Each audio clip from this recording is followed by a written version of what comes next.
یہ طریقہ غیر مسلموں کا ہے، اسلام کا نہیں ہے۔ نیا سال جب شروع ہوتا ہے تو اس میں خوشی کا کوئی عنصر نہیں ہوتا کہ آپ مبارکباد پیش کریں۔ مبارکباد جب دیا کریں جب کسی کنوارے کی شادی ہو جائے، بے اولاد کا بچہ ہو جائے، ایسے موقع پہ مبارکباد کا کوئی تک بنتی ہے، اس کا کوئی تصور ہے۔ گلا میرا بیٹھا ہوا ہے، تھوڑا سا آپ لوگ برداشت کر لیں۔ تو کوئی خوشی کی بات ہو نا تو انسان مبارکباد دے، اچھا بھی لگتا ہے۔ خام خواہ کے تکلفات لوگوں نے نکالے ہوئے ہیں۔ نیا سال جب شروع ہوتا ہے تو کوئی ایسا کام ہوا نہیں ہے جس سے ہمیں خوشی ہو، اس لیے کہ نئے سال کا مقصد یہ ہے کہ ہم جتنی زندگی لے کر آئے تھے اس میں سے ایک سال اور کم ہو گیا، موت کے قریب ہو گئے، تو اس میں کون سی خوشی کی چیز ہے بھائی؟ کون سی ایسی بات؟ سالگرہ کا بھی یہی تصور ہے کہ آپ 52 سال کے ہو گئے، آپ 53 سال کے ہو گئے، تو خوشی تھوڑی ہے کہ آپ 52 سال کے ہو گئے، غم کی بات ہے کہ 52 کے ہو گئے آپ۔ لوگ اپنی عمر کم کر کے بتاتے ہیں، اس لیے کہ عمر کا کم ہونا تو خوشی کی بات ہے، عمر کا بڑھنا خوشی کی بات نہیں ہے۔ تو یہ کیسی بات ہے کہ عمر زیادہ ہو رہی ہے اور اس پہ کیک کاٹے جا رہے ہیں، خوشی منائی جا رہی ہے؟ تو کوئی اس کی کوئی تک نہیں بنتا نا۔ لوگ پوچھتے ہیں کہ سالگرہ کیوں ناجائز ہے؟ اگر کوئی خوشی میں کھا رہا ہے تو مولوی حضرات کو تکلیف کیوں ہو رہی ہے؟ خود بھی تو یہ ماشاءاللہ اتنا کھاتے پیتے رہتے ہیں۔ تو ہم اگر خوشی میں غبارے پھوڑ لیتے ہیں یا ہم اگر خوشی میں کوئی دن منا لیتے ہیں تو اس میں کون سی ایسی بات ہے؟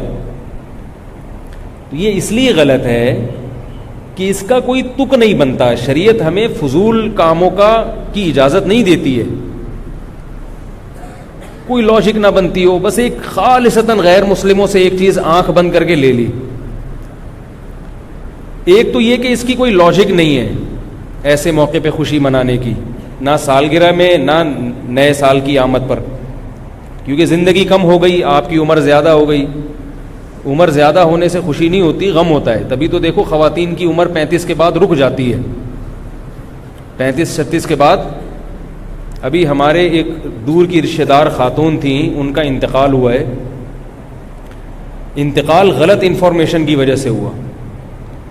کم از کم میں جب چھوٹا تھا تو اس وقت وہ 35 سال کی تھیں، اب میں ماشاءاللہ پورے 4 دانت کا ہو گیا ہوں، لیکن وہ ابھی بھی کتنے سال کی تھیں؟ 35 سال کی۔ ڈاکٹر نے ان سے پوچھا، ان کو بلڈ پریشر کی بیماری تھی، ڈاکٹر نے پوچھا ایج کتنی ہے؟ بتانے لگی 35 سال۔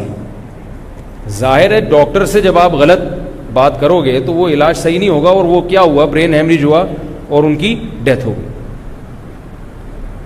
تو یہ کیا بات ہے کہ آپ 35 سال کے بعد اپنے آپ کو روک رہے ہیں، لیکن سالگرہ اسی حساب سے منا رہے ہیں کہ ہم 36 کے ہو گئے، ہم 37 کے ہو گئے؟ تو اس کا مطلب ہے کہ اندر سے خوشی نہیں ہے، اندر سے غم ہے۔ اوپر سے کیک بھی کاٹے جا رہے ہیں اور happy birthday to you بھی کیا جا رہا ہے۔ تو بھائی ان چیزوں کی کوئی لاجک نہیں ہے۔ اب سوال یہ پیدا ہوتا ہے کہ گورا پھر یہ کام کیوں کرتا ہے؟ گورا تو بڑا ذہین ہے نا، گورے تو کوئی کام بغیر لاجک کے کرتے ہی نہیں ہیں۔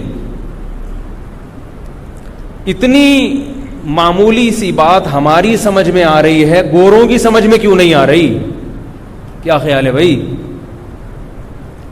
اگر وہ اتنے بے وقوف ہیں تو گورے کیوں ہیں پھر؟ اللہ نے ان کو گورا رنگ کیوں دیا بھائی؟ تو یاد رکھو ان کی سمجھ میں اس لیے نہیں آ رہی ہے کہ وہ ہیں بے سکون، ان کے لیے دنیا ہی سب کچھ ہے، یہاں ان کو انٹرٹینمنٹ کے لیے، تفریح کے لیے مصنوعی چیزوں کا سہارا لینا پڑتا ہے، حقیقی خوشی کی کوئی بھی چیز ان کے پاس نہیں ہے۔ سمجھ میں نہیں آ رہی بات میرا خیال؟ ان کو خوش ہونے کے لیے بہانہ چاہیے، ان کے پاس خوشی کے لیے کوئی چیز نہیں ہے، لہذا وہ روزانہ نت نئے طریقوں سے خوش ہونے کی کوشش کرتے ہیں۔ کہتے ہیں یار آج ہم خوش ہو لیے یہ سوچ کے، اب کل کس بات پہ خوش ہوں؟ تو چلو کل اس بات پہ خوش ہوتے ہیں کہ ستار بھائی کل پیدا ہوئے تھے، چلو بھائی آؤ ستار بھائی چلو کیک کاٹو سب. بھائی کل خوش ہو گئے, پرسوں کس بات پہ خوش؟ وہ غفار بھائی پرسوں پیدا ہوئے تھے, یعنی پیدا تو پرسوں نہیں ہوئے تھے, ہوئے تو 20 سال پہلے تھے, لیکن آج وہ 20 سال کے ہوئے. چلو بھائی happy birthday to you. تبھی وہ ہر وقت گانے سنتے ہیں, ہر وقت کان میں ہینڈ فری لگا رہتا ہے. آپ ذرا جم جائیں کبھی تو لڑکوں نے کان میں ہینڈ فری لگایا ہوا ہوتا ہے, ایکسرسائز بھی ہو رہی ہے, ہل بھی رہے ہیں, گردن بھی ہل رہی ہے. یہ یاد رکھو, دنیا دار آدمی کو سکون کے لیے مصنوعی چیزیں چاہیے, اس کے بغیر وہ خوش نہیں رہ سکتا. یہی اس کی علامت ہے کہ اس کا دل بے سکون ہے. جب انسان کی طبیعت میں سکون ہوتا ہے تو وہ کچھ بھی نہ کر رہا ہو, بیٹھا ہوا ہو, اس کو خوشی محسوس ہو رہی ہوتی ہے. اور جب اندر سے دل میں بے سکونی کے کانٹے چبھ رہے ہوں تو اسے ہر وقت انٹرٹینمنٹ کے لیے کچھ نہ کچھ چاہیے. کبھی اس کو فلم دیکھنی پڑے گی, کبھی کرکٹ کے میچ دیکھنے پڑیں گے, کبھی اس کو سالگرہ منانی پڑے گی, کبھی نئے سال پر ایک دوسرے کو مبارکباد پیش کرنی پڑے گی. خام خواہ یہ چیزیں بنا کے بلا وجہ. وجہ کیا ہے؟ ان کی زندگی کا کوئی مقصد ہی نہیں ہے. آپ خود تھوڑی دیر کے لیے سوچیں, جس آدمی کی زندگی کا کوئی مقصد نہ ہو وہ خوش رہ سکتا ہے کیا؟ ایک آدمی صبح اٹھا, پہلے تو وہ یہ سوچے گا کہ میں اٹھوں کیوں, اٹھنے کا کوئی مقصد ہی نہ ہو اس کا اگر ہے بھائی, تو وہ اٹھے گا, کہے گا جب تک پڑے ہوئے سوتے ہو سوتے رہو. پھر جب نیند سے تھک جائے گا, اٹھے گا, تو پھر وہ اٹھ کے ناشتہ نہیں کرے گا, کہے گا کیا کیوں کروں میں, اس کا کیا مقصد ہے. گھر سے باہر نہیں جائے گا. تبھی آپ بے روزگار لوگوں کو دیکھیں نا, گھر میں پڑے ہوتے ہیں, پھر خودکشیوں کے خیالات آتے ہیں ان کو. آپ کہہ سکتے ہیں کہ بھئی یہ تو دنیا کے فارغ ترین لوگ ایسے ہوتے ہیں, ہم تو آفس جاتے ہیں, ہم تو بزنس کرتے ہیں, ہمارا تو زندگی کا کوئی مقصد ہے. گوروں کا بھی مقصد ہوتا ہے ترقی کرنا, ہوتا ہے نا مقصد. بھائی انفرادی سطح پہ بھی مقصد ہے اور ان کے اجتماعی سطح پہ بھی مقاصد ہیں. انفرادی مقصد کیا ہے؟ ہر آدمی وہاں ترقی چاہتا ہے. ہر آدمی چاہتا ہے میری صحت اچھی ہو جائے, ہر آدمی چاہتا ہے میرے پاس دولت زیادہ ہو جائے. کیا خیال ہے بھائی؟ ہر آدمی چاہتا ہے میری عزت زیادہ ہو جائے. یہ 3 چیزیں ہیں جن کے حصول کے لیے انسان کوشش کرتا ہے.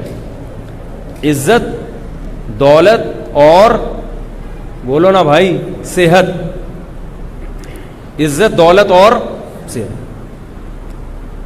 تو کہتے ہیں ہم صبح اٹھتے ہیں کیونکہ ہمیں عزت بھی چاہیے, دولت بھی چاہیے اور صحت بھی چاہیے. ان کا ایک پرپز ہے, ان کا ایک مقصد ہے.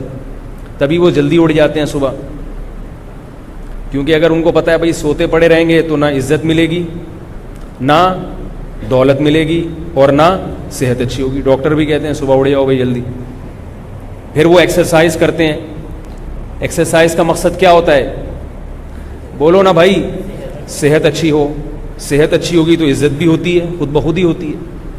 اور ظاہر ہے کمانے کی صلاحیت بڑھتی ہے, دماغی صلاحیت بڑھتی ہے تو پیسہ بھی آتا ہے. بیمار آدمی تو کھاتا ہے, وہ کما تو نہیں سکتا. تو ان کے جو کام ہیں, جتنے بھی وہ دن بھر میں کام کر رہے ہیں غیر مسلم لوگ, اس کے پیچھے ایک مقصد ہے, عزت, دولت اور صحت. اور اس کو ہم یوں سمجھیں کہ اس کا خلاصہ ہم 2 لفظوں میں یوں بیان کر سکتے ہیں کہ مزے اڑانا. زندگی کیسی گزر جائے؟ مزے کی گزرے. یہ ان کی زندگی کا مقصد ہے.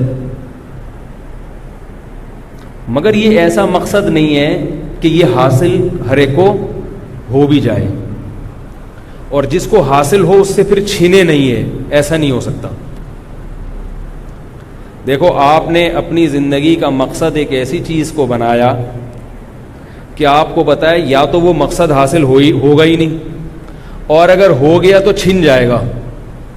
تو آپ کو سکون ملے گا؟ بولتے کیوں نہیں بھائی؟ مثال کے طور پر ایک پہاڑی کی چوٹی پہ ہیرا رکھا ہوا ہے, ڈائمنڈ, بہت مہنگا. اب آپ نے اپنی زندگی کا مقصد بنا لیا کہ یہ K2 پہاڑی کی چوٹی پر یہ ڈائمنڈ رکھا ہوا ہے, ہیرا رکھا ہوا ہے, اس ہیرے کو میں نے حاصل کرنا ہے. کیونکہ جب یہ ہیرا میری جیب میں آئے گا تو پیسہ تو آئے گا, پیسہ آئے گا تو صحت بھی پھر اپنی مرضی کی چیزیں کھائیں گے نا. کیا خیال ہے بھائی؟ بہت ساری چیزیں آ جائیں گی, پھر ڈاکٹر بھی اپنی مرضی کا ہوگا, اور عزت تو ملے گی خود بخود. تو آپ نے اپنی زندگی کا ہدف بنایا کہ یہ جو K2 پہاڑی کی چوٹی پہ ڈائمنڈ رکھا ہوا ہے میں نے یہ حاصل کرنا ہے. یہ انگریز کی زندگی کا خلاصہ بیان کر رہا ہوں آپ کو. ان کے افراد بھی اسی کے پیچھے بھاگتے ہیں, ان کی حکومتیں بھی. جیسے ابھی امریکہ کو دیکھ لو, UK کو دیکھ لو, وہ چاہتے ہیں ہم طاقتور سے طاقتور ترین بن جائیں, ساری دنیا پہ ہماری حکومت ہو, ساری دنیا کے وسائل ہمارے قبضے میں آ جائیں. تو اجتماعی سطح پہ بھی یہی سوچ ہے اور انفرادی بھی یہی سوچ ہے. سمجھ رہے ہو؟